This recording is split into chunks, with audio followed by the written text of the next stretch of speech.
Marahil hindi ka pa nakakita ng ganitong eksena ng pag-uwi mula sa trabaho. 30,000 manggagawa ang sabay-sabay na lumalabas ng pabrika. Mas mukhang paggalaw ng isang buong lungsod kaysa simpleng palitan ng shift.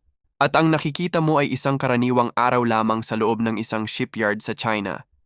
Pero ang tunay na nakakagulat ay hindi ang dami ng tao, kundi ang napakalaking makina ng paggawa ng barko na nagpapatakbo sa lahat ng ito. Sa kasalukuyan, ang China ang pinakamalaking bansa sa shipbuilding sa buong mundo at nakakabigla ang bilis nito.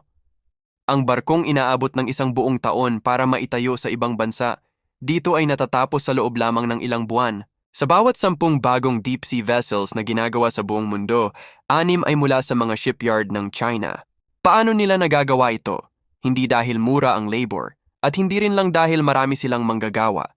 Ang tunay na dahilan ay ang saradong sistema ng buong industriya.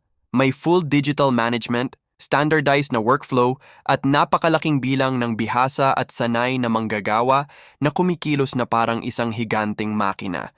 Mula sa malalaking container ships, oil tankers, at LNG carriers hanggang sa cruise ships, research vessels, at offshore platforms, halos lahat ng uri ng barko ay kaya nilang gawin. At higit sa lahat, palagi itong naihahatid sa oras, tuloy-tuloy, at mas mababa ang gastos. Kaibigan, anong masasabi mo sa ating tampok? Mag-iwan ng komento sa ibaba at huwag kalimutang mag-like and share. Salamat sa panonood.